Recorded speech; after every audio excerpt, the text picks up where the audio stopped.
لساني يفقهوا قولي. أعوذ بالله من الشيطان اللعين الرجيم. بسم الله الرحمن الرحيم.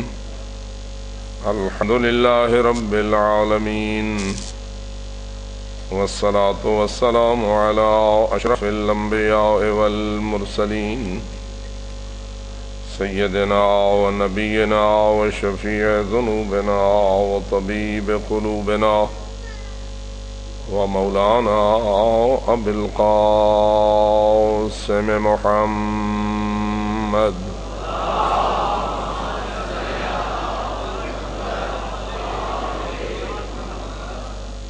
والصلاة والسلام على أهل بيته الطيبين الطاهرين المعصومين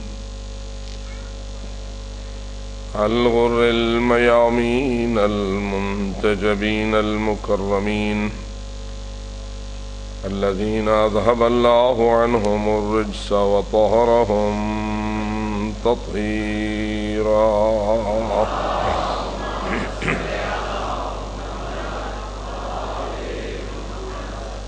ورحمة الله على أحبابهم وأصحابهم وشيعتهم ومواليهم أجمعين، ولعنة الله على أعدائهم وقاتليهم وظالميهم ملعونين من يوم عداوتهم إلى أبد الآبدين. أما بعد، فقد قال الله تبارك وتعالى في كتابه المبين وخطابه المتين. بسم الله الرحمن الرحيم. إنما يريد الله ليذهب عنكم الرجس أهل البيت ويطهركم تطهيرا.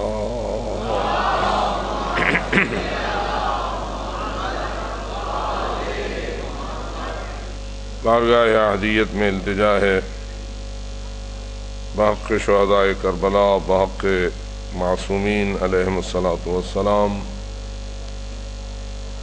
سب عبادت گزاران و عزاداران کی پرخلوص عبادات کو شرف قبولیت نصیب فرمائے۔ جو لوگ اس پاکیزہ ذکر کا سہارا لے کر توسل کرتے ہوئے اپنی حاجات لاتے ہیں، خداوند عالم ان سب کی حاجات کو پورا فرمائے۔ جو حضرات آپ میں سے کسی کو اپنے لیے التماس سے دعا کہتے ہیں، خداوند منان ان سب کی دعاؤں کو قبول اور منظور فرمائے۔ جن کے گھروں میں مریض اور بیمار ہیں، خداوند عظیم ان سب کو شفائے کامل سے سرفراز فرمائے۔ جن کی آغوشیں اولاد سے خالی ہیں، رب العزت ان سب کو اولاد کی نعمت سے سرفراز فرمائے۔ اور جو لوگ نرینہ اولاد کی تمنا رکھتے ہیں، خالق منان ان کی اس تمنا کو جلد از جلد پورا فرمائے۔ خالق منان ہماری اولادوں کو سچے عزادار اور تابعدار آل محمد ہونے کا شرف عطا فرمائے۔ عزاداری کے تسلسل کو بحال رکھنے اور اس کو مزید ترقی دینے کی ہماری نسل کو توفیق عطا فرمائے۔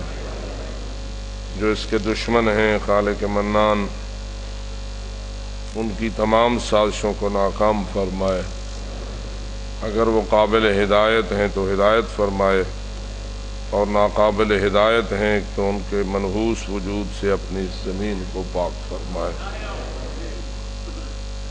ہمارے آقا اور ہمارے مولا، جن کے وجود ذیجود کو اللہ نے عدل و انصاف کو نافذ کرنے کے لیے محفوظ رکھا ہوا ہے، رب العزت ان کو کامل سلامتی نصیب فرمائے، آپ کے ظہور میں تعجیل فرمائے، اور اپنی اس زمین کو عدل و انصاف سے پر فرمائے۔ اپنی ان دعاؤں کی قبولیت اور حاجات کی برابری کے لیے بآواز بلند صلوات۔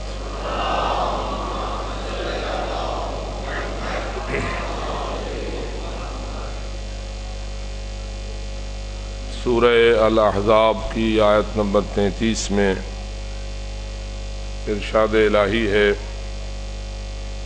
کہ اے اہل البیت، اللہ نے فقط تمہارے متعلق یہ ارادہ فرمایا ہے کہ تم سے ہر قسم کے رزق کو دور رکھے اور تمہیں ایسا پاک رکھے جیسا پاک رکھنے کا حق ہے۔ بآواز بلند صلوات۔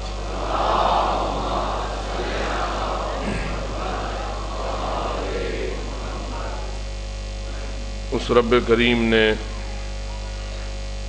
جس نے ہم انسانوں کو اس زمین پر بسایا ہے،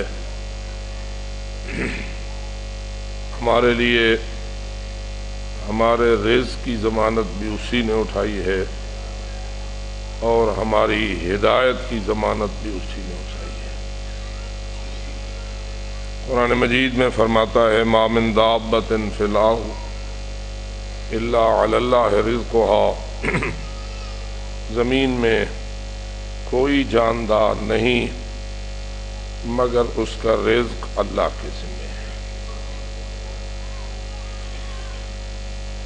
اگرچہ اس ذمہ داری کی ادائیگی میں یہ تو نہیں ہے کہ اللہ کسی کے منہ میں خود لقمہ پہنچائے، اس نے اپنی ذمہ داری کو ادا کرنے کا جو سسٹم بنایا ہے وہ یہ ہے کہ رزق کے خلق کرنے کی ذمہ داری میرے ذمہ ہے، رزق کو تمہارے قریب ترین مقامات تک پہنچانے کی ذمہ داری بھی میرے ذمہ ہے، پھر اس رزق کو حاصل کرنے کی ذمہ داری تمہارے ذمہ ہے، کسب معاش تمہارے ذمہ ہے، خلق معاش میرے ذمہ ہے۔ اور یہی چیز آپ اپنی آنکھوں سے دیکھ رہے ہیں، گندم آپ کی زمین میں خلق کرنا اس کی ذمہ داری ہے، لیکن گندم کو اپنے لیے حاصل کرنا یہ ہماری ذمہ داری ہے۔ رزق کا حصول، رزق کے کسب کی کوشش، یہ اللہ نے لیس للانسان الا ما سعی کے ذریعہ روشن فرمائی ہے، لیکن پھر ساتھ ہی اس نے ایک نظام ہدایت بنایا ہے کہ اس نظام ہدایت کے ذریعہ وہ روشن کرتا ہے کہ جس چیز کو حاصل کرنے کے لیے نکلو تو اس کے دو طریقے ہیں۔ ایک طریقہ وہ ہے جو مجھے پسند ہے اور جس پر میں راضی ہوں، اور وہی تمہارے لیے حلال ہے، اور ایک طریقہ وہ ہے جو مجھے ناپسند ہے، جس پر میں ناراض ہوں، اور وہی طریقہ تمہارے لیے حرام ہے۔ اگر حلال ذریعے سے رزق کو حاصل کرو گے تو اس دنیا میں بھی تمہیں رزق دوں گا اور ہمیشہ کا رزق بھی میں ہی دوں گا، اور ایک ایسی جنت میں تمہیں پہنچاؤں گا جہاں بغیر کسی محنت کے پھر تمہیں رزق کمانے کی ضرورت بھی نہیں پڑے گی، پھر تمہارے منہ میں رزق خود پہنچاؤں گا۔ یقیناً آپ کے ذہن میں یہ بات جنت کے تعارف کے طور پر موجود ہوگی، کیا جنت میں بھی آپ کو اپنا رزق کمانا پڑے گا؟ جی کیسے آئے گا؟ لوڑ ہو سی رزق دی یا کوئی نہ ہو؟ کیا جنت میں آپ کو اللہ ایسا بدن دے دے گا کہ جس بدن کو رزق کی ضرورت ہی نہیں ہوگی؟ یا بدن کو رزق کی ضرورت تو ہوگی لیکن رزق کو کمانے کی ضرورت نہیں ہوگی، رزق چل کے تمہارے پاس آئے گا۔ اور یہی وجہ ہے کہ جنت کے تعارف میں یہ بات موجود ہے کہ جنتی علی سرر مرفوعہ، جنت کے باغات میں اونچے پلنگوں پر تکیہ لگائے ہوئے، ریشم پہنے ہوئے اور سونے کے کنگن سجائے ہوئے، جنہیں شودیاں ساری زندگی ریشم سے اپنے آپ کو بچایا، سونا دیکھتے رہے، کسی اور کو پہناتے رہے، خود نہ پہنا۔ اللہ فرماتا ہے میں ریشم کو بھی جنت میں مردوں کے لیے حلال کر دوں گا اور سونا بھی مردوں کے لیے حلال ہو جائے گا، اور وہ اعلیٰ ترین قسم کے پلنگوں پر تشریف فرما ہوں گے، اوپر جنت کے باغات پھلدار ہوں گے اور ہر درخت کے ساتھ ہر قسم کا پھل میسر ہوگا۔ منظر یہ ہوگا کہ جس قسم کا پھل کسی کا دل چاہے گا، جوں ہی دل چاہے گا فوراً شاخ جھکنے لگے گی، یعنی تیرے ارادے کے تابع ہوگی جنت کی شاخ۔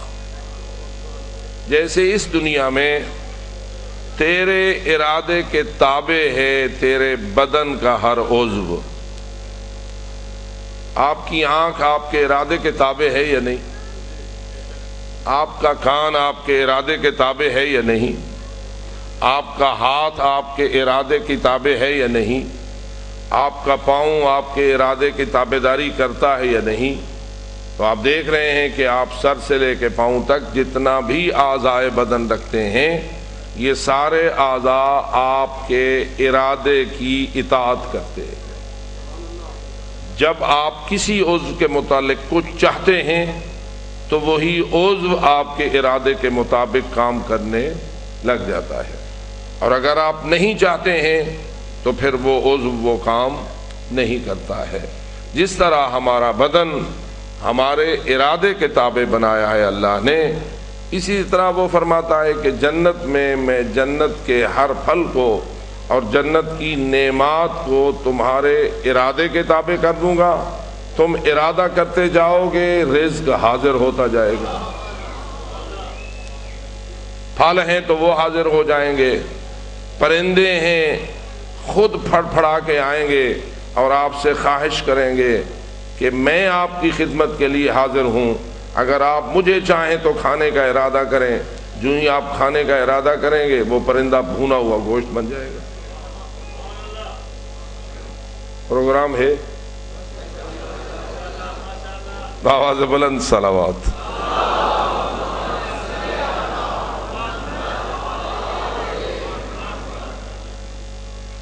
لیکن خالق فرماتا ہے کہ اس دنیا میں جو رزق میں نے تمہارے لیے خلق کیا ہے، اس کو حاصل کرنے کے لیے ان ذرائع پر اکتفا کر جنہیں میں نے تیرے لیے حلال کیا ہے، اور اگر تو ان ذرائع کی طرف بڑھے گا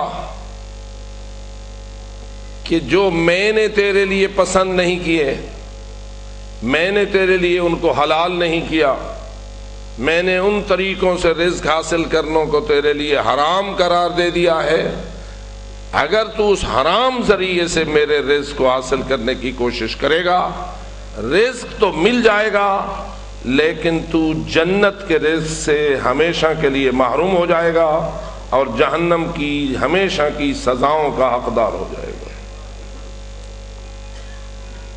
اس پروگرام کے مد نظر انسان کو کیا کرنا چاہیے؟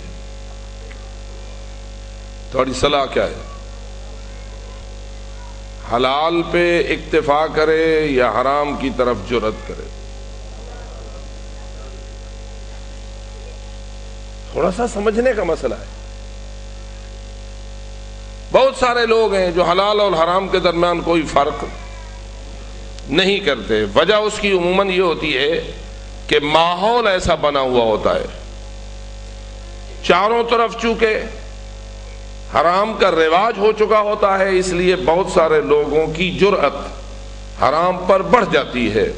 حسینیت نام ہے حلال کا رواج قائم کرنا اور حرام کے رواج کا خاتمہ کرنا۔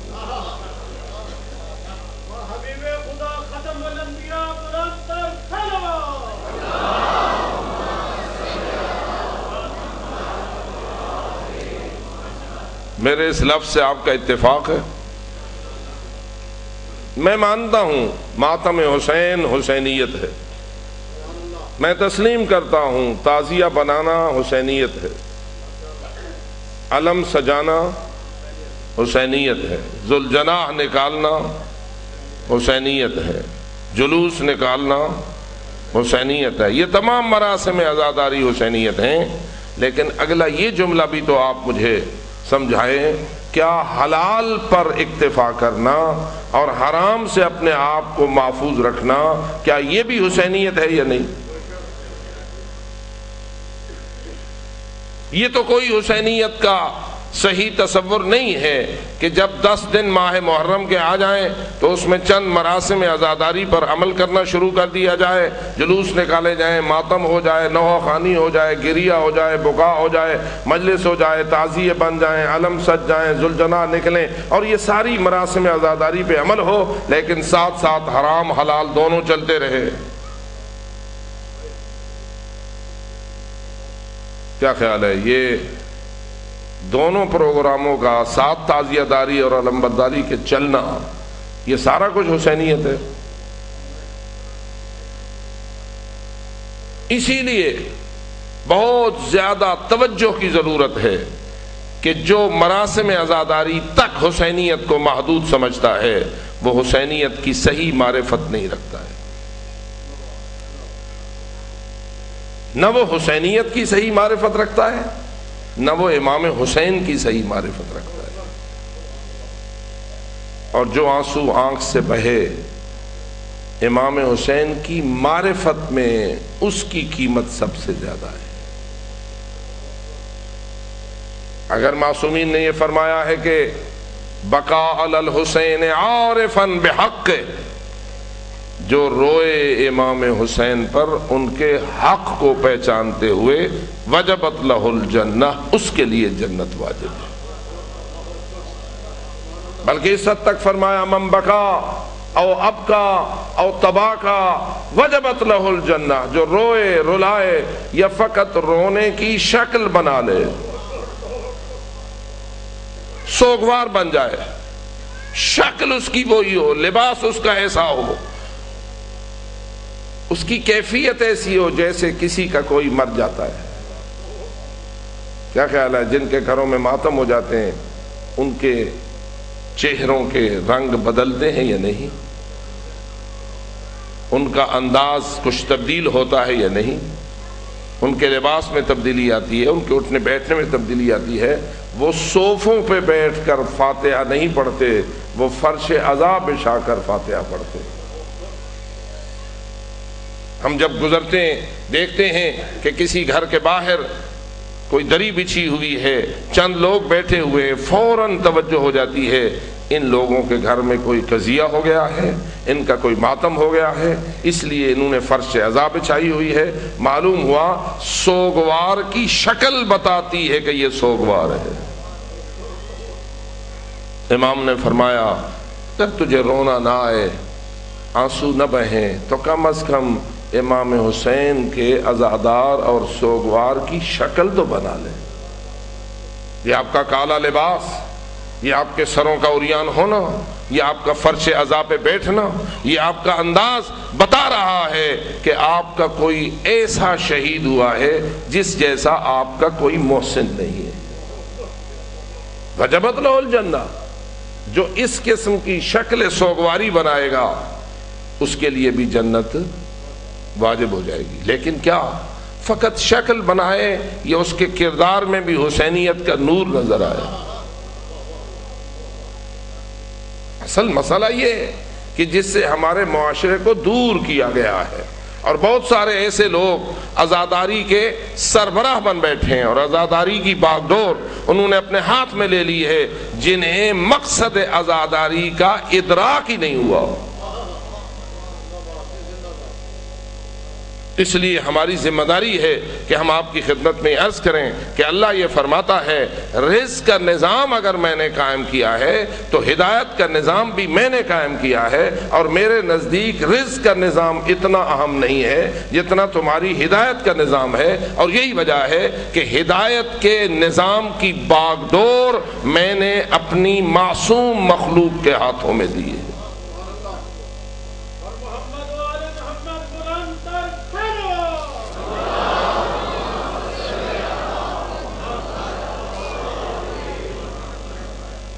فرمائیے سورج زیادہ روشن ہے یا شمس رسالت؟ اللہ جانے میرے لفظ آپ تک پہنچے ہیں یا نہیں۔ اس وقت دنیا میں جتنی روشنی دینے والی چیزیں ہیں ان میں سے سب سے زیادہ روشنی دینے والی چیز کون سی ہے؟ جی سورج سے بڑھ کر اور تو ابھی تک کوئی چیز ہمیں روشنی دینے والی نہیں بنی۔ یہ شمس ہے، سب سے زیادہ ذوفشاں ہے، پوری کائنات کے لیے روشنی دیتا ہے، ذرہ ذرہ چمکتا ہے سورج کے طلوع کے بعد۔ لیکن آپ مجھے بتاؤ یہ شمس زیادہ نور دیتا ہے یا شمس رسالت زیادہ نور دیتا ہے؟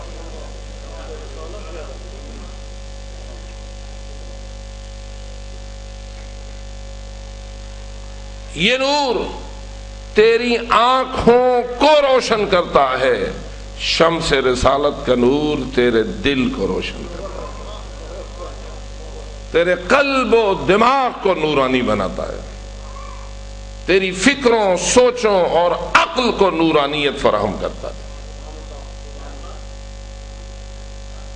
اور یہی وجہ ہے کہ اللہ کے نزدیک اس شمس کی کوئی اتنی بڑی حیثیت نہیں ہے جتنی شمس نبوت، شمس رسالت، شمس امامت اور شمس ولایت کی حیثیت۔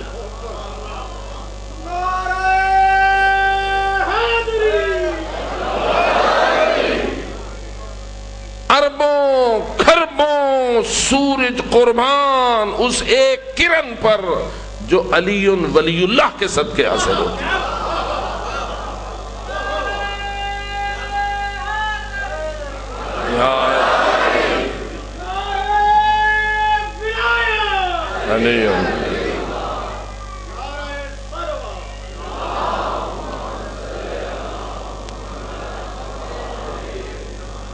کتنی اہمیت ہے اس نظام ہدایت کی، اس نظام رزق کے مقابلے میں۔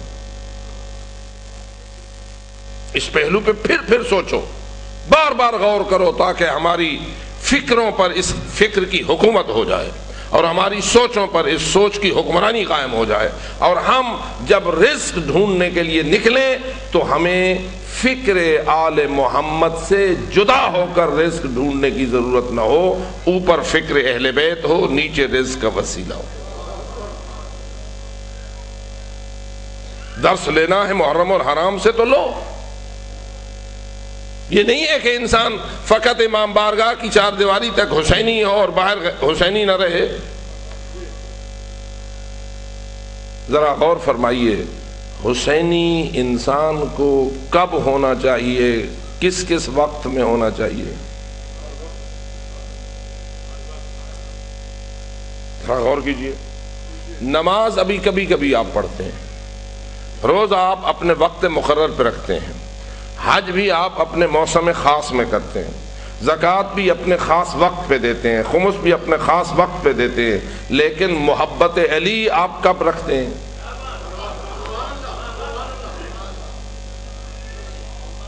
محب علی کس وقت محب علی ہوتا ہے؟ فقط جب نماز پڑھتا ہے، جب مجلس میں آتا ہے؟ کس وقت محب علی ہوتا ہے؟ آپ کا جواب کیا ہے؟ جی ہر لمحے محب علی ہوتا ہے۔ اچھا ذرا یہ بھی مجھے بتائیے جب یہ سو جاتا ہے تو بھی محب علی ہوتا ہے یا نہیں؟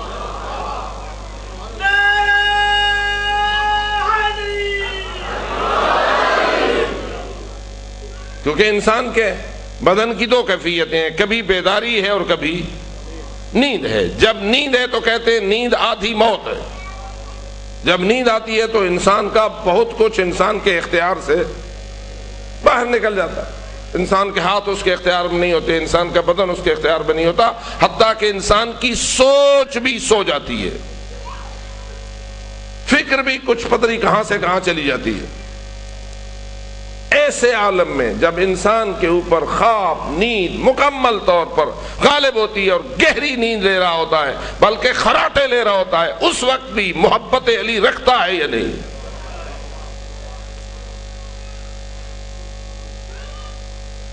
اسی لیے میں عرض کر رہا ہوں کہ توجہ کرو،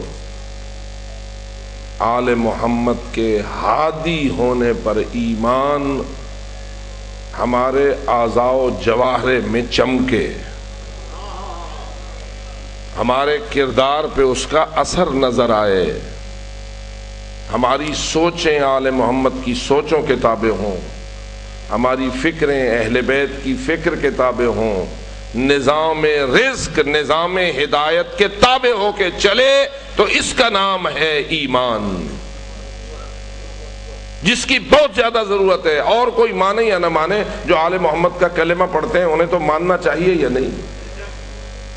فرمائیے لا الہ الا اللہ ہمارے اندر کب ہوتا ہے؟ محمد الرسول اللہ کا نور ہمارے اندر کس وقت ہوتا ہے؟ علی ولی اللہ کا نور ہمارے اندر کس وقت ہوتا ہے؟ ہر وقت، ہر لمحے. جب دکان پہ ہوں، جی جب دکان پہ ہوں، سودا ہو رہا ہو، لین دین ہو رہا ہو، کچھ فیصلے ہو رہے ہوں، اس وقت بھی انسان کو حسینی، حیدری، جعفری ہونا چاہیے یا نہیں؟ جی نام کا جعفری ہونا چاہیے یا حقیقت کا جعفری ہونا چاہیے؟ وہ کیسے ہوتا ہے حقیقی جعفری؟ کیسے ہوتا ہے حقیقی حیدری؟ کیسے ہوتا ہے حقیقی حسینی؟ ہم تو پہچانتے ہیں فقط یہ، جس نے ماتم کیا وہ حسینی ہو گیا، جس نے ماتم نہ کیا وہ حسینی نہ رہا. لیکن مجھے یہ بتا، دکان پہ بیٹھے ہوئے حسینی کی شناخت کیا ہے؟ کیا کرے؟ اگر تو دکانداری ایسے ہی کرتا ہے جیسے کربلا والا چاہتا ہے تو دکانداری میں حسینی ہے، اور اگر امام حسین کا فرمان کچھ اور ہے اور اس کی دکانداری کچھ اور ہے تو پھر ماتم میں تو حسینی تھا، دکان میں تو حسینی نہیں. اور جو حسینی نہ ہو وہ کون ہوتا ہے؟ ناراض تو نہیں ہوں گے؟ جو حسینی نہ ہو وہ کون ہوتا ہے؟ کیونکہ حسینی اور یزیدی کے درمیان بھی کوئی راستہ ہے. ایک بندہ نہ حسینی ہو نہ یزیدی ہو، کوئی درمیانی شے ہو، ایسا بھی ہوتا ہے؟ نہیں ہوتا ہے. جو حسینی ہے وہ یزیدی نہیں، جو یزیدی ہے وہ حسینی نہیں، جو حسینی نہ رہا وہ یزیدی ہو گیا. تو مجھے سمجھ نہیں آتی ہے، کیا فقط مجلس کی حد تک انسان کو حسینی ہونا چاہیے یا زندگی کے ہر پہلو میں انسان کو حسینی ہونا چاہیے؟ یہ وہ گفتگو ہے جس کا آج کے منبر پر کرنا ہی مشکل ہے. یقیناً آپ بھی ٹھنڈے پڑ جائیں گے اگر تھوڑی سی میں یہ گفتگو آگے بڑھاؤں گا.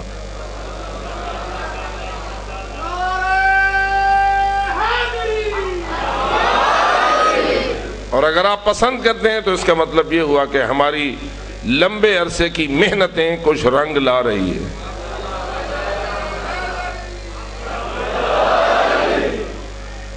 اگر علم ہو اور عمل نہ ہو، ایسے علم کو مولا علی اپریشیٹ کرتے ہیں. ائمہ ہدیٰ علیہ الصلوۃ والسلام میں سے کوئی ہے جو ایسے علم کی تعریف کرے جس کے ساتھ عمل نہ ہو؟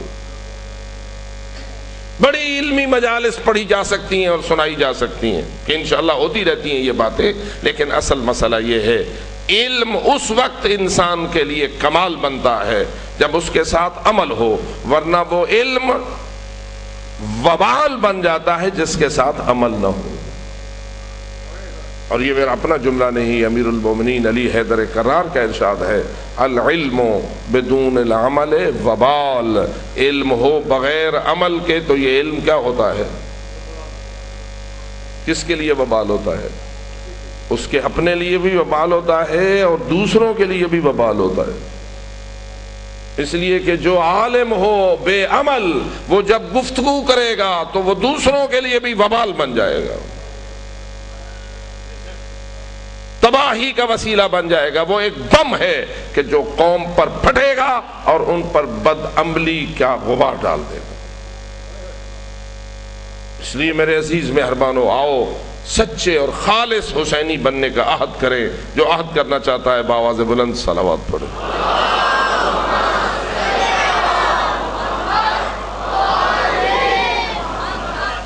یہی وجہ ہے کہ رب العزت نے نظام ہدایت کی باغ ڈور غیر معصوم ہاتھوں میں نہیں دی، معصوم ہاتھوں میں دینا پسند کیا.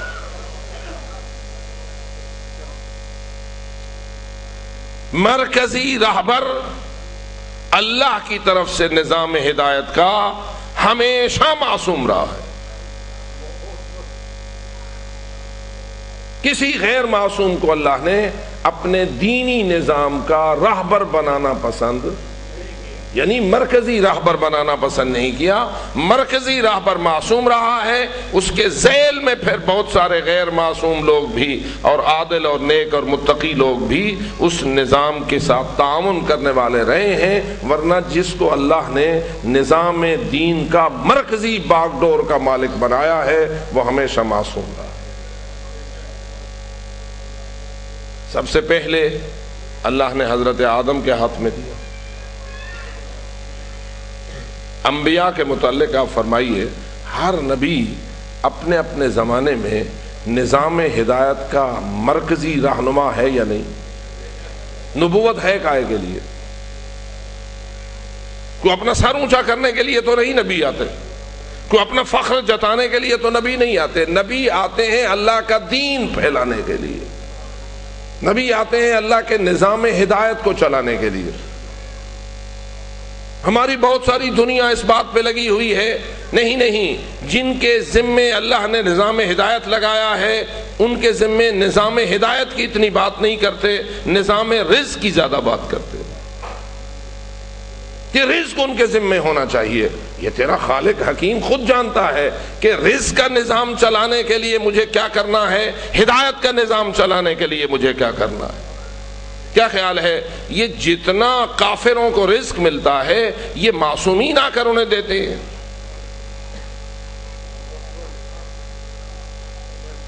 یزید شراب خور تھا یا نہیں؟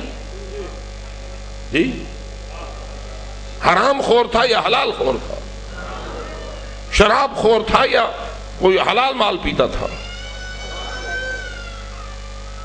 ایک دنیا کا ایسا خبیث اور پلیت شخص کہ جس کا کردار بالکل 180 زاویے پر تھا اس کردار کے جس کو رسول پھیلانے کے لیے آئے تھے. اور یہ بحران ہے اسلام کے حوالے سے اور مسلمین کے حوالے سے کہ مسند رسول کا وارث بن بیٹھا ایک ایسا شخص جو بالکل رسول کے اپوزٹ تھا. کیا خیال ہے جب رسول کے بالکل اپوزٹ ہو تو کیا وہ نظام چلائے گا جو رسول چاہتے تھے یا اپوزٹ نظام چلائے گا؟ برعکس بالکل. تعلیم یافتہ لڑکے جانتے ہیں کہ 180 زاویہ کیا مطلب ہوتا ہے. ادھر اگر مشرق ہے تو ادھر مغرب ہے، یہ آپس میں 180 زاویہ ہے. رسول چاہتے ہیں مشرق چلو وہ مغرب چلائے گا، رسول فرماتے ہیں مغرب چلو وہ مشرق چلائے گا. بالکل رسول کے برعکس، اسلام کے برعکس، دین کے برعکس، قرآن کے برعکس. اب فرمائیے یزید جو شراب خور تھا اس کو شراب کون مہیا کرتا تھا؟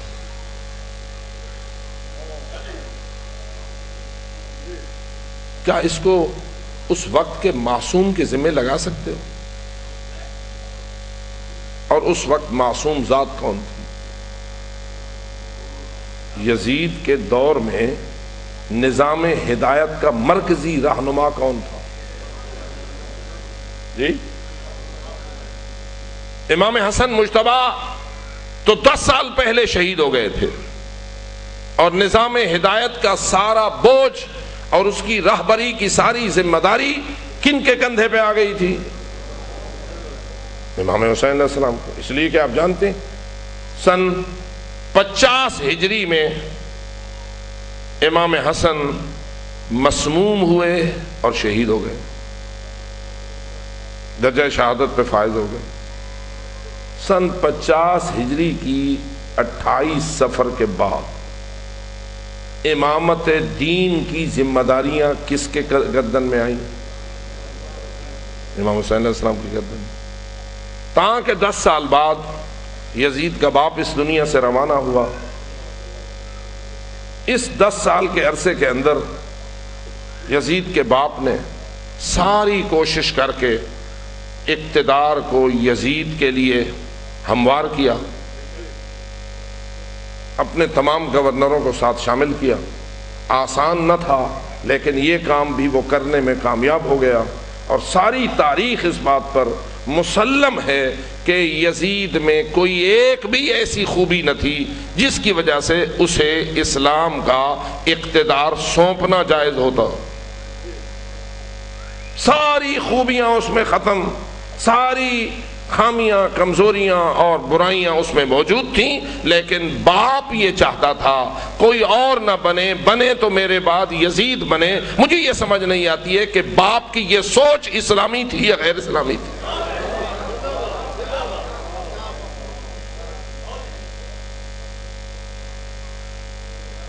بہت مشکل ہے، بہت مشکل ہے، بہت ساری باتیں کرنا ہی مشکل ہے. کیا خیال ہے جو حکمران اسلامی ہو اس کی سوچ بھی اسلامی ہونا چاہیے یا نہیں؟ جو خلیفۃ الرسول ہو اس کی سوچ پہ بھی نور رسالت نظر آئے یا نہیں؟ اور مجھے سمجھ نہیں آتی کہ یزید کے لیے اسلامی حکومت کے اقتدار کی راہ کو ہموار کرنا یہ اسلامی سوچ ہے یا نہیں؟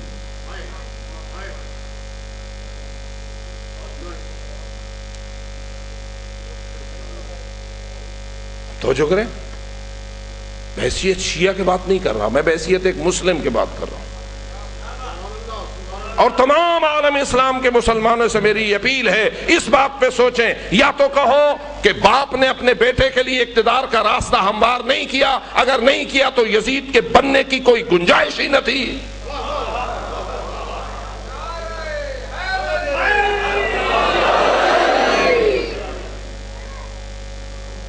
اور اگر یزید 98% لوگوں کی بیعت لے کر تخت اسلامی پر قابض ہو گیا، قابض ہوا، تو اس نے حسین کو چیلنج کیا، بیعت مانگی. تو معلوم ہوا ہمیں معاملات کو ذرا نظر ثانی کرنے کی ضرورت ہے. لیکن میں جس موضوع پہ چل رہا ہوں وہ یہ کہ اے نظام ہدایت کے رہبر و پیشوا و بانی و مرکزی کردار، اپنے معصوم پیشواؤں کے لیے ماننے والوں، رزق کا سارا سلسلہ معصوم کے ذمے مت لگاؤ. یہ نظام الہی ہے، وہ کہتا ہے میں رزق کا خالق ہوں، حاصل کرنا تیرا فریضہ ہے، اگر حلال سے حاصل کرو گے تو میں راضی، اور حرام ذریعے سے حاصل کرو گے تو میں، جس پہ میں راضی اس کے لیے میری جنت حاضر، جس پہ میں ناراض جب تک وہ توبہ نہ کرے اور جب تک وہ بخشا نہ جائے اس کے لیے جہنم کا عذاب اس کا مقدر بنتا ہے. اور میں نے بنائی جہنم ایسے خبیثوں کے لیے ہے. تو توجہ کرو، یزید ایک حرام خور شخص تھا، یعنی حرام کا رزق کھاتا پیتا تھا. ویسے بیت المال صرف کرنے کا یزید کو حق تھا.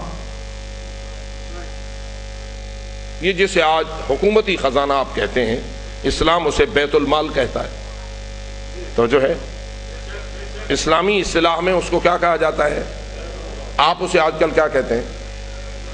گورنمنٹ کا مال، حکومتی خزانہ. فرمائیے حکومتی خزانہ جو اسلامی حکومت کا بیت المال ہے، اس کو تصرف کرنے کا یزید کو حق ہے؟ تو وہ اگر شراب نہ بھی پیے، روٹی بھی کھائے، بیت المال کی کھائے، اتنی گل سمجھے پہ ہو یہ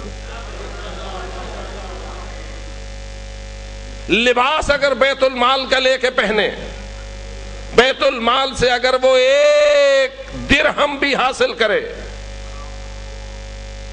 تو کیا خیال ہے اس کا تصرف حلال ہے؟ ہم تو اس علی کو مانتے ہیں جو بیت المال میں تشریف فرمائے، چراغ جل رہا ہے، امام بیت المال کے حساب و کتاب میں مصروف ہے، ایک شخص ملنے کے لیے نجی گفتگو کے لیے حاضر ہو جاتا ہے، امام بیت المال کے چراغ کو بجھا دیتے ہیں اور اپنے رزق کا ایک چراغ جلا دیتے ہیں اور کہتے ہیں ہاں آپ بتا تو نے کیا بات کرنا ہے۔ وہ کہتا ہے مولا وہ چراغ جل رہا تھا آپ نے دوسرا کیوں جلا دیا؟ کہا وہ بیت المال کا چراغ تھا، اس کی روشنی میں بیت المال کا کام ہوگا، تو نے میرے ساتھ اپنی نجی گفتگو کرنی ہے، اس لیے میں بیت المال کا چراغ جلا کے تیرے ساتھ نجی گفتگو کرنا ہی مناسب نہیں سمجھتا۔ کہاں علی، کہاں یزید؟ علی وہ ہے جو نفس رسول ہے اور یزید وہ ہے جو بالکل رسول کے برعکس ہے۔ تو فرمائیے یہ نظام رزق کے حوالے سے کیوں پریشان ہے آج دنیا، اور کیوں معصومین کے حوالے سے نظام رزق کے حوالے سے زیادہ بات کی جاتی ہے کہ کون رزق دیتا ہے، کون تقسیم کرتا ہے، کیا ہوتا ہے؟ نہیں میرے دوست، اللہ کا نظام اپنے مقام پر ہے اور اللہ کہتا ہے جب تم میرے رزق کو حرام ذریعے سے حاصل کرتے ہو تو پھر میں اس کو اپنا رزق نہیں مانتا۔ یہ جو قرآن بار بار کہتا ہے کہ جو متقی ہوتا ہے اس کی ایک صفت یہ ہوتی ہے کہ وَمِمَّا رَزَقْنَاهُمْ يُنْفِقُونَ، سورہ البقرہ کی پہلی آیات کریمہ، الف لام میم ذالک الکتاب لا ریب فیہ ھدی للمتقین الذین یؤمنون بالغیب ویقیمون الصلاۃ۔ آگے پڑھیے، یہ تو بچوں کو بھی یاد کرائی جاتی ہے نا، وَمِمَّا رَزَقْنَاهُمْ يُنْفِقُونَ۔ اس آیت، چھوٹی سی آیت کا ترجمہ کیا ہے؟ متقی وہ لوگ ہیں جو ایمان بالغیب رکھتے ہیں، نماز کی پابندی کرتے ہیں اور جو رزق ہم نے انہیں دیا ہے اس میں سے ہماری راہ میں خرچ کرتے ہیں۔ اب مجھے فرمائیے، اگر کوئی چوری کر کے غریبوں میں بانٹ دے تو جو ہے کیا کرے؟ چوری کرے اور پھر اس کی نیاز پکائے اور بناؤ میں امام حسین مومنین بالخصوص غربا میں تقسیم کر دے۔ اب فرمائیے اس پر مما رزقناہم ینفقون فٹ آئے گا؟ سارے فتویٰ دو نا بھائی، ہر وقت مولویوں سے فتوے لیتے ہو، آئے گا اس پہ فٹ؟ اگر یہ سود کی 5 لاکھ روپے حاصل کرے اور اس سے مسجد بنوا دے، یہ مما رزقناہم ینفقون ہوا؟ جی کیوں؟ کیا اس نے خرچ نہیں کیا؟ مسجد بنوائی ہے، غریبوں کو دیا ہے، کپڑے تقسیم کیے ہیں یا کوئی کھانا تقسیم کیا ہے یا کوئی ایسی ظاہراً نیکی کی ہے، آپ کیوں اس پر مما رزقناہم ینفقون کو فٹ نہیں کرنے دیتے؟ تو جواب آئے گا مما رزقنا کا معنی سوچ، جو رزق ہم نے اسے دیا ہے اس میں سے اگر خرچ کرتا ہے تو وہ متقی ہے، اور اگر چوری کا، سود کا، حرام کا کسی اور ذریعے سے کما کر خرچ کرتا ہے تو اللہ کہتا ہے یہ حرام کا رزق ہے، حرام تو میں اپنا مانتا ہی نہیں، وہ میں نے تجھے کہاں دیا ہے، وہ تو تو نے اپنے طور پر حرام طریقے سے حاصل کیا ہے، اس رزق کا خالق میں تھا لیکن تو نے چوری کیا۔ توجہ ہو گئی؟ اللہ حرام ذریعے سے حاصل کردہ رزق کو مما رزقنا شمار کرنے کے لیے تیار، اور یہی وجہ ہے کہ سارے مسلمان اس بات پر متفق ہیں کہ کوئی بھی حرام ذریعے سے اگر حاصل کرے، جیسے بھی وہ خرچ کرے اللہ کے نام پر، اللہ اسے قبول کرنے کے لیے تیار۔ یہ ایسے ہی ہے جیسے آپ اس حدیث پر ایمان رکھتے ہیں کہ اگر وہ اربوں روپیہ غریبوں پہ خرچ کر دے لیکن اس کے دل میں ولایت علی نہ ہو، کیا اللہ قبول کرے گا؟ اس کو جزا دے گا؟ کیوں نہیں جزا دے گا؟ اس لیے کہ اس نے اللہ کے حکم کی صحیح تابعداری نہیں کی۔ یہی وجہ ہے کہ رسول اکرم نے بہت سوچ کے حقیقت بیانی کے طور پر فرمایا تھا کہ اگر کوئی عمر نوح پائے اور ہر رات عبادت میں گزارے، ہر دن روزے سے گزارے، ہر سال پیدل حج کرے، کوہ احد جتنا سونا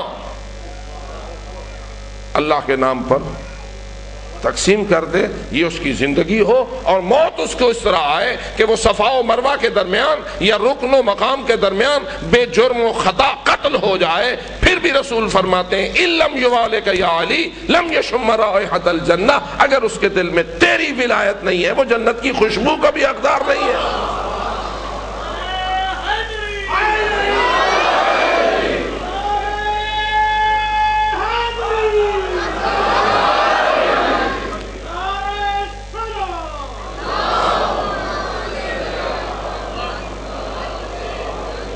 یعنی اس کی ہر رات کی کامل عبادت مسترد، اس کے زندگی کے ہر دن کا روزہ مسترد، اس کا ہر سال کا پیدل حج مسترد، اس کا کوہ احد جتنا سونا اللہ کے نام پہ تقسیم کرنا رد، اور آخر اس کی موت کا بے جرم و خطا ہونا کیا اس کے لیے شہادت ہے جبکہ وہ مارا بھی صفا و مروہ کے درمیان جا رہا ہے؟ وہ شہادت ہے یا ہلاکت ہے؟ کیوں؟ اس لیے کہ اللہ نے ہر عمل کی قبولیت کی شرط رکھا ہے ولایت علی کو۔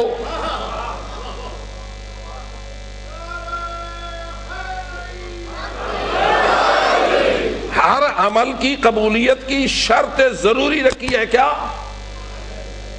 جو مانتا ہے نعرہ حیدری،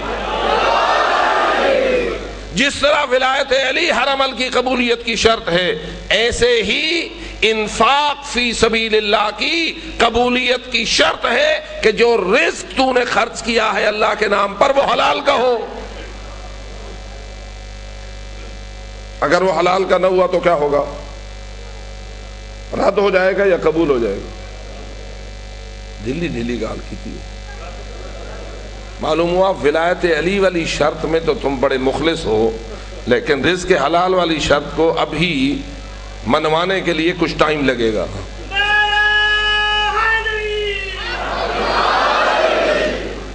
وجہ کیا ہے؟ آپ کا ڈھیلا پن کیوں نظر آ رہا ہے؟ اس لیے کہ ولایت علی پر ہماری نسلاً بعد نسل محنت ہوئی ہے رزق حلال پر۔ ناراض تو نہیں ہو رہے؟ چونکہ ولایت علی کی اہمیت پر ہمارے آباء و اجداد اور نسلوں نے محنت کی ہے، جس کا نتیجہ نکلا ہے کہ ولایت علی کا مسئلہ مثل روز روشن ہمارے سامنے روشن اور واضح ہو چکا ہوا ہے، اور اس میں ہمیں کوئی سوچنے کی ضرورت۔ لیکن جہاں تک رزق حلال کا مسئلہ ہے، وہ ابھی جتنا روشن ہونا چاہیے تھا اتنی اس پہ محنت وہاں سے حالی کافی ٹائم لگ سی۔ لاؤنا چاہیے یا نہیں؟ کون لاوے؟ فقط مولوی لاوے، باقی اساں تو سارے فارغ ہیں۔ نہیں میرے دوست، ہر کمانے والے کا فرض ہے، ہر خرچ کرنے والے کا فرض ہے کہ جیسے ہر شخص کا فرض ہے کہ وہ ہر فرد تک ولایت علی کا نور پہنچائے، ایسے ہی ہر شخص کا فرض ہے کہ ہر فرد تک رزق حلال کی اہمیت کو روشن کرے۔ اور اسی لیے معصوم نے فرمایا افضل الاعمال کسب الحلال۔ امام صادق آل محمد فرماتے ہیں سب سے افضل عمل کا نام کسب حلال ہے۔ اور بات ہے ولایت علی اور کسب حلال کا آپس میں کتنا جوڑ ہے، ذرا نال نال آؤ۔ ولایت علی اور کسب حلال دونوں ہونے چاہیے یا ایک ہونا چاہیے اور ایک نہیں ہونا چاہیے؟ جی گہرا جوڑ ہے آپس میں یا نہیں؟ حرام کے رزق سے محبت نہ ہوتی تو زہرا کا گھر لوٹا نہ جاتا۔ اگر حلال کے رزق سے محبت ہوتی اور حرام سے محبت نہ ہوتی تو صبت علیہ مصائب، ان کی چیخیں زہرا بتول کی مدینہ منورہ میں بلند نہ ہوتی۔ بہت قابل توجہ ہیں یہ نقطے، اس لیے عزیزان من توجہ رہے کہ نظام رزق کو ایسا نہ کرو جو مجھے مل جاتا ہے وہ مجھے علی ولی دے دیتا ہے، تقسیم علی کے ہاتھ میں ہے، جو میرے گھر میں آ گیا حلال آ گیا حرام ہو گیا سب مولا علی نے دے دیا اور میں راضی ہوں۔ کیا خیال ہے؟ رزق حرام اللہ کا تو ہے نہیں، مولا علی کا ہے؟ جی پھر سوچ لو، میں ممبر پہ بیٹھ کر جھوٹ بولوں، غلط بیانی کروں، من گھڑت قصے حسینیت بنا کر پیش کروں اور پھر نیاز لوں یہ حلال ہے یا حرام ہے؟ بہت سارے لوگ ہیں جو ممبر پر بیٹھ کر کہتے ہیں حسین دے صدقے سب کچھ ملدا پہ، اساں حسین دا رزق کھاندے پے ہیں۔ جھوٹ مت بول،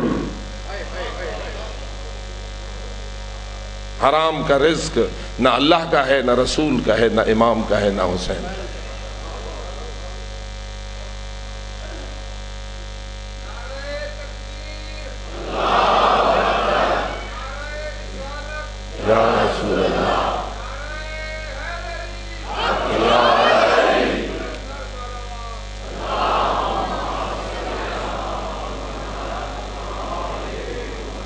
کہ آپ کے علم میں ہے کہ عمر ابن سعد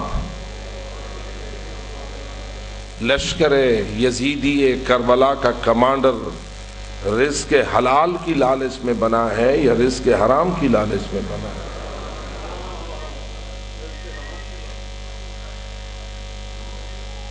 کہہ دیا تھا ابن زیاد نے اسے، رے کی گورنری کا پروانہ اگر اپنے پاس رکھنا چاہتے ہو تو قتل حسین ذمہ داری ہوگی، اور اگر نہیں تو پروانہ واپس۔ پریشان ہوا کیا کروں؟ ایسا نہ سمجھیے کہ یہ کوئی جنگل کا پکڑا ہوا ڈاکو تھا جس کو لے کے آ گئے، یہ رسول کے ایسے صحابی کا بیٹا تھا کہ جس کو اس شورا کا رکن بنایا گیا تھا جس نے خلافت کا فیصلہ کرنا۔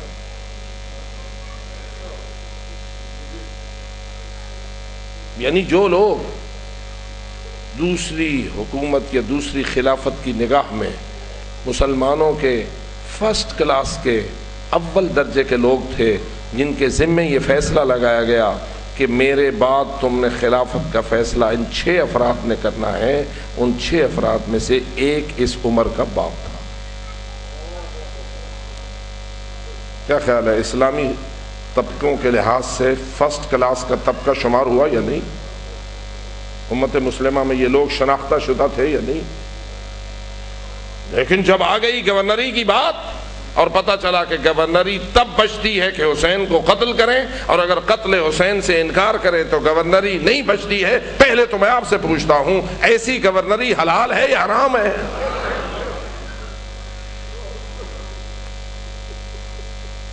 لیکن یہ شخص کہتا ہے مجھے سوچنے کا موقع دو۔ معلوم ہوا اگر رزق حرام سے نفرت کرتا ہوتا اور رزق حرام سے دور رہنے کی قسم کھائے ہوئے ہوتا تو سوچنے کی بات ہی نہ کرتا۔ لیکن معلوم ہے کہ چونکہ رزق حرام کی عادت پڑی ہوئی تھی اس لیے وہ سوچنے کی بات تو تھوڑا سا وہ جو معمولی سا ایک مسئلہ تھا امام حسین کی عظمت کے حوالے سے، اس حوالے سے سوچنا ہے۔ عجیب ہے، اللہ کا امتحان بھی عجیب ہوتا ہے۔ گھر جاتا ہے، رات کی مہلت مل جاتی ہے، گھر جاتا ہے، اللہ نے اس کے دونوں بیٹوں کو جوان بنایا ہوا ہے، یہ دونوں جوان بیٹوں سے علیحدہ علیحدہ مشورہ کرتا ہے۔ ایک کہتا ہے قتل حسین سیدھا جہنم جانا ہے، اس کا بیٹا کہہ رہا ہے کہ قتل حسین ابن علی سیدھا جہنم کا ایندھن بننا ہے، اور میں آپ کو یہ مشورہ نہیں دے سکتا کہ آپ گورنری کی خاطر اپنے آپ کو جہنم کا ایندھن بنائیں، میں تو تمہیں کبھی یہ مشورہ دینے کے لیے تیار نہیں ہوں، چھوڑ دو گورنری، نہ جاؤ۔ جب دوسرے سے مشورہ کرتا ہے تو دوسرا کہتا ہے مدت سے تو ہماری کوشش اور تمنا تھی کہ گورنری ملے، آج پہلی مرتبہ گورنری ملی ہے، اب اگر ہم نے چھوڑ دی تو پھر تو کبھی نہیں ملے گی، اور جہاں اس قسم کے کام کرنے ہوتے ہیں وہاں ان کی شرطوں کو پورا کرنا پڑتا ہے، گورنری کے لیے ایسا تو کرنا پڑتا ہے۔ بات سمجھ آ گئی؟ اب اس بیٹے کا مشورہ کیا ہے، اس بیٹے کا مشورہ کیا ہے؟ یوں کہہ سکتا ہوں نا، اس بیٹے کا مشورہ الہی ہے، اس بیٹے کا مشورہ ابلیسی اور شیطانی ہے، اور درمیان میں کھڑا ہے باپ صاحب۔ اب فرمائیے بیٹے بھی انسان کو جہنم لے جاتے ہیں یا نہیں؟ جی کتنی محبت ہونی چاہیے اپنی اولاد سے، بولیے، اولاد کے لیے بندہ جہنم جائے یا نہ جائے؟ یار بولو صحیح، بیٹوں اور بیٹیوں کے لیے انسان جہنم خریدے یا نہ خریدے، جہنم جائے یا نہ جائے؟ انما اموالکم واولادکم فتنہ، قرآن کہتا ہے تمہارے اعمال بھی تمہارے لیے، تمہاری اولاد بھی تمہارے لیے آزمائش ہے، اور کچھ تمہاری اولاد تمہاری دشمن ہے۔ دل کے میوے کبھی انسان کو جہنم کا ایندھن بنا دیتے ہیں۔ ایسے مراحل پر انسان کیا کرے؟ اولاد کے لیے جہنم جائے یا نہ جائے؟ محرم الحرام کی مجلس میں بیٹھے ہو، صحیح مشورہ تو دو۔ واضح ہے کہ جب اولاد کی خاطر حرام خوری کرنا پڑے، رزق حرام کمانا پڑے تو انسان کہاں جائے گا؟ اور یہی بات ہے کہ بیٹا کہہ رہا ہے قتل حسین کے بغیر اگر گورنری نہیں ملتی تو ایسا کرنا پڑے گا، اور بالآخر صبح جب یہ ابن زیاد کے دربار میں گیا تو عمر ابن سعد کا فیصلہ یہ تھا کہ میں کربلا کا کمانڈر بننے کے لیے تیار ہوں۔ اب جو یزیدی فوج کا جو گئی ہے امام حسین کو قتل کرنے کے لیے، اس کا کمانڈر بن کے جا رہا ہے، یہ جہنم جا رہا ہے یا جنت جا رہا ہے؟ کون سی چیز سے لے جا رہی ہے؟ گورنری کی محبت اور کیا؟ اور یہ گورنری حرام ہے یا حلال ہے؟ یہ عہدے کیا ہیں؟ یہ منصب کیا ہیں؟ یہ جاہ و اقتدار کیا بلا ہے کہ انسان اس کے لیے اپنے آپ کو جہنم کا ایندھن بنائے؟ یہی وجہ ہے میرے دوستو، ہم نے اگر دامن پکڑا ہے تو اہل بیت کا پکڑا ہے، جن کے بارے میں اللہ فرماتا ہے تمہارے متعلق تو میرا یہی ارادہ ہے کہ تمہیں ہر قسم کے رزق سے دور رکھوں اور ایسا پاک رکھوں جیسا پاک رکھنے کا حق ہے۔ کبھی آل محمد کی سوچوں میں اور فکروں میں اللہ کی نافرمانی کا تصور نہیں آ سکتا۔ نہ فقط یہ کہ ان کا کردار اللہ کی نافرمانی سے پاک ہوتا ہے، بلکہ ان کے افکار بھی اللہ کی نافرمانی سے پاک ہوتے ہیں۔ اور ہم اگر آل محمد کے سچے غلام ہیں اور سچے عزادار ہیں تو ہمیں بھی اپنے ذہنوں کو اتنا ہی پاک رکھنے کی ضرورت ہے جتنا ہمارے پیشوا پاک ہے۔ اس لیے دوستو، نظام دین کو معمولی چیز نہ سمجھو، یہ فقط زبانی کلامی نعرے کی چیز نہیں ہے، یہ انسان کے ایمان اور انسان کے کردار کی بنیاد ہے۔ اور یہی وجہ ہے کہ امام حسین نے اس دین کے تحفظ کے لیے اور اس دین کو غلط لوگوں کے ہاتھوں میں کھلونا بننے سے بچانے کے لیے اتنی بڑی قربانی دی ہے کہ کائنات میں ہر کوئی اس قربانی کو رویا ہے، اور آج تک دنیا رو رہی ہے، روتی رہے گی، لیکن حسین کا حق ادا نہ ہوا ہے اور نہ ہو سکے گا۔ رسول اکرم خود روتے ہوئے چلے گئے۔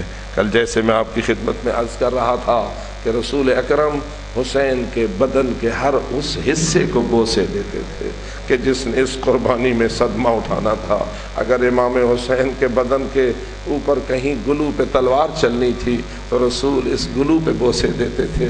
اگر سینے پہ نیزہ لگنا تھا تو رسول سینے کو بوسا دیتے تھے، ہر جگہ کو بوسے دیتے تھے، سینے سے لگاتے تھے۔ امام حسین پوچھتے تھے، فرماتے تھے اے میرا بیٹا میں جا رہا ہوں، میرا دل چاہتا ہے تیرے ہر اس حصے کو بوسا دوں جس نے کہ میرے دین پہ قربان ہونا۔ اور اسی طرح رسول اکرم نے فقط امام حسین سے یہ گفتگو نہ کی بلکہ اپنے بہت سارے قریبیوں سے بھی امام حسین کی قربانیوں کے واقعات بیان کیے اور ان کو توجہ دلائی اور ان کا کردار معین کیا۔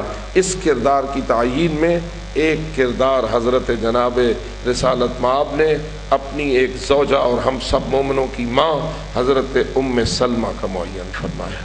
ام سلمہ کو کہا اے ام سلمہ، میرا بیٹا عراق کے ایک حصے کربلا میں مارا جائے گا، حسین کو کربلا میں مار دیا جائے گا۔ اور پھر امام حضرت رسالت مآب نے خود کربلا کی خاک حضرت ام سلمہ کے حوالے کی اور فرمایا ہے ام سلمہ میری اس امانت کو محفوظ رکھنا، جب یہ خاک خون میں بدل جائے تو سمجھ لینا میرا حسین مارا گیا۔ عزادارو، اب یہ کب دی ہے رسول اکرم نے خاک؟ واضح ہے کہ اپنی زندگی میں دی ہے۔ رسول کی شہادت ہوتی ہے سن 11 ہجری میں اور کربلا کا واقعہ ہوتا ہے سن 61 ہجری میں، یعنی 50 سال پہلے رسول اس دنیا سے جا چکے ہیں۔ زندگی میں دی ہے تو اس کا مطلب یہ ہوا کہ 50 سال سے زیادہ عرصہ پہلے رسول خاک کربلا بطور امانت حضرت ام سلمہ کو دے کے جا رہے ہیں اور یہ بتا رہے ہیں کہ یہ خاک جب خون بن جائے گی تو میرا حسین مارا جائے گا۔ آئیے، ام سلمہ کو یاد ہے یا نہیں؟ یہ امانت ام سلمہ کے دل میں محفوظ ہے یا نہیں؟ محفوظ ہے۔ آ گیا ہے وہ زمانہ جب الوداع ہونے لگا ہے حسین مدینہ منورہ سے۔ اب میں آپ سے پوچھتا ہوں ام سلمہ کے دل کا حال کیا ہوگا؟ ام سلمہ کے قلب کی کیفیت کیا ہوگی؟ اس لیے کہ جو تو نہیں جانتا وہ تو نہیں جانتا، جو جانتا ہے نا اس کے دل کی بات ہوتی ہے۔ ام سلمہ کے علم میں ہے، خاک ان کے پاس محفوظ ہے، خون سے بدلنے کی بات رسول فرما گئے ہیں۔ یہی وجہ ہے کہ روایتیں اس امر پر شاہد ہیں کہ حضرت ام سلمہ اپنے بیٹے حسین سے آ کے ملی اور کہا بیٹا کیا مدینہ چھوڑنے کا پروگرام ہے؟ کہا ہاں اماں، مدینہ کو الوداع کرنے کا پروگرام ہے۔ اب بی بی ام سلمہ کا یہ جملہ آیا، فرمایا بیٹا ہر طرف جانا، عراق نہ جانا۔ اور آپ جانتے ہیں کہ عورتوں کے دل بڑے نرم ہوتے ہیں۔ ام سلمہ تیری عظمتوں کو سلام ہے، ام سلمہ تیری محبتوں کو سلام ہے، ام سلمہ تیری شفقتوں کو سلام ہے۔ آج تک اللہ نے شاید ام سلمہ کو لمبی زندگی دے کر اس لیے زندہ رکھا ہوا تھا تاکہ یہ بھی اپنی امانتوں کو ادا کرے اور یہ بھی امام حسین کے کردار میں اپنے حصے کو شامل کرے۔ چنانچہ کہا کیا مدینہ چھوڑنے کا پختہ ارادہ ہو چکا ہے؟ کہا ماں میں نے ضرور مدینے کو الوداع کہنا ہے۔ اس وقت کہا ہر طرف جانا، عراق نہ جانا۔ کیوں اماں؟ اس لیے کہ تیرے نانا نے مجھے بتایا تھا عراق میں کوئی جگہ ہے جس کا نام کربلا ہے، عراق میں کوئی خطہ ہے جس کا نام کربلا ہے اور میرا حسین اس کربلا میں مارا جائے گا۔ اے میرے لاڈلے بیٹے تجھے کربلا نہیں جانا چاہیے۔ اب بتائیے ام سلمہ کہہ رہی ہے کربلا نہ جانا اور امام جانتے ہیں میں نکل ہی کربلا کے لیے رہا ہوں، میرا تو پختہ ارادہ ہی کربلا کا ہے، میری تو ذمہ داری ہی کربلا جانے کی ہے۔ اب ام سلمہ کربلا سے روک رہی ہے اور امام جواب میں یہی کچھ کہہ رہے ہیں، اے اماں میں بھی جانتا ہوں کہ کربلا کہاں ہے اور میں بھی جانتا ہوں کہ میری شہادت گاہ کہاں ہے، میں بھی جانتا ہوں کہ میرا مقتل کہاں ہے، اور اے ماں اگر چاہو تو میں تمہیں کربلا کی زمین کی زیارت بھی کرا سکتا ہوں. بس یہاں روایت کہتی ہے فاشار الحسین، امام حسین نے اپنے دست امامت کا ایک اشارہ کیا کہ یکدم کربلا سامنے نظر آنے لگی. اب آپ ہیں اور ذرا منظر دیکھیے، سامنے کربلا ہے اور امام حسین اشارہ کر کے کہہ رہے ہیں یہ وہ جگہ ہے جہاں مجھے قتل کیا جائے گا، یہ وہ جگہ ہے جہاں میرے خیمے لگے ہوئے ہوں گے، یہ وہ جگہ ہے جہاں دشمن کی فوجیں ہوں گی. ھذا محبت دمائنا وھذا مناخ رکابنا. عزادارو آپ نے وہ منظر دیکھا نہیں اور رو رہے ہیں. اب ذرا دیکھیے کہ کس طرح وہ ماں ہے جس کو بیٹا بتا رہا ہے یہاں میری گردن پہ خنجر چلے گا. میں کیسے ان باتوں کی وضاحت کروں؟ اشارات تو روایات میں ہوتے ہیں، توضیحات ہماری طرف سے ہوتی ہے کہ امام نے جب یہ فرمایا کہ یہ میرے خون کے بہنے کی جگہ ہے اور یہ ہمارے خیموں کی جگہ ہے، تو گویا امام یہ کہہ رہے ہیں نا یہ وہ جگہ ہوگی جہاں شمر خنجر چلا رہا ہوگا اور یہ وہ جگہ ہوگی جہاں میری بہن زینب کبریٰ. اللہ نہ کرے کسی بہن کے سامنے کوئی بھائی اس طرح سے ہو جس طرح دختر زہرا کے سامنے حسین مظلوم کے ساتھ ظلم ہوا. ہائے عزادارو، مجھے نہیں معلوم وہ ام سلمہ کا حال کیا ہونے لگا ہوگا. بالآخر امام مظلوم نے اپنا دست شفقت بڑھایا، کربلا کی مٹھی بھری اور حضرت ام سلمہ کو کہا اماں وہ میرے نانا کی امانت تھی، یہ میری طرف سے امانت ہے. وہ خاک بھی میرے نانا کی طرف سے ہے، یہ میری طرف سے ہے. اس کو بھی اسی طرح بوتل میں محفوظ کر لینا. میں جا رہا ہوں، تجھے کون بتائے گا کہ میرے ساتھ کیا ہوا؟ تجھے کون بتائے گا کہ میری شہادت کیسی ہوئی؟ عزادارو، زمانہ مواصلات کے موجودہ دور کا نہ تھا جہاں لمحہ بلمحہ کی خبر دوسری طرف منتقل ہوتی ہے. حسین جا رہے ہیں مدینہ چھوڑ کر، بی بی بیٹھی ہے مدینہ منورہ میں. کون بتائے گا کہ حسین سے کیا ہو گیا؟ کون سمجھائے گا کہ مظلوم حسین کے ساتھ کیا ہوا؟ یہی وجہ ہے کہ فرمایا یہ دیکھتی رہنا، جب یہ خاک خون میں بدل جائے سمجھ لینا تیرا حسین مارا گیا. عجیب انداز خبر ہے، اس خبر کا انداز بھی عجیب ہے. جب یہ مٹی خون بن جائے گی تو سمجھ لینا کہ حسین مارا گیا. اب آؤ عزادارو، 28 رجب کہاں ہے اور 10 محرم کہاں ہے؟ اور ایک بوڑھی ماں ہے جس کے دل میں ماں جیسی محبت ہے حضرت امام حسین کے ساتھ، اور وہ روزانہ اٹھ اٹھ کے دیکھتی ہے آیا خاک خون بنی ہے یا نہیں بنی ہے، آیا میرا حسین زندہ ہے یا مارا گیا ہے. عزادارو ذرا مجھے بتاؤ تو صحیح، کتنے صدمے کی بات ہے. ایک ماں روزانہ یہ دیکھتی ہے کہ خاک خون بنی ہے یا نہیں بنی ہے. یہ منظر گزرتا رہا، وقت گزرتا رہا، حسین کربلا پہنچ گئے. بالآخر عاشور کا دن آیا. روایت کہتی ہے حضرت ام سلمہ نے نماز ظہر ادا کی اور آرام کے لیے بستر پہ چلی گئی، لیکن حالت خواب میں کیا دیکھا؟ سید الانبیاء آ رہے ہیں، سر پہ امامہ نہیں ہے، بال بکھرے ہوئے ہیں، خاک پڑی ہوئی ہے، ریش اطہر پہ غبار ہے، آنسو بہ رہے ہیں اور رسول روتے ہوئے اس حال میں سامنے آ رہے ہیں. اب ذرا بتائیے وہ ام سلمہ،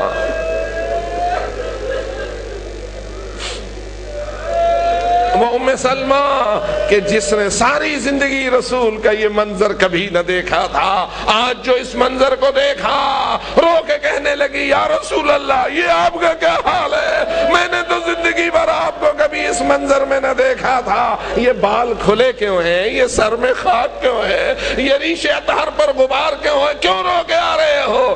اس وقت رسول اکرم کا جواب آیا ام سلمہ ابھی کربلا سے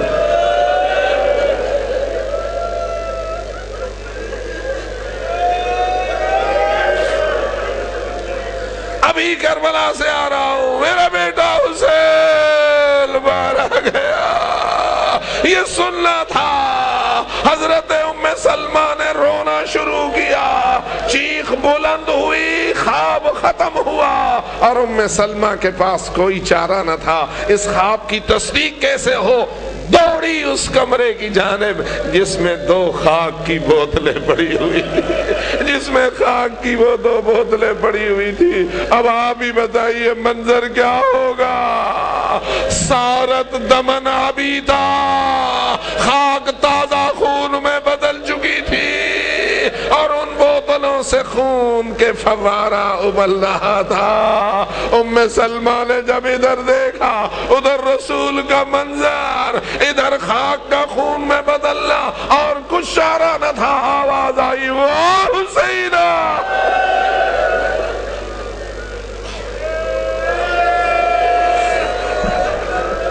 بی بی ام سلمہ کی صدائیں بلند ہوئی، واہ حسینہ، واہ ولدہ، ہائے میرے بیٹے حسین، ہائے میرے دل کے میوے حسین، ہائے میری آنکھوں کی ٹھنڈک حسین۔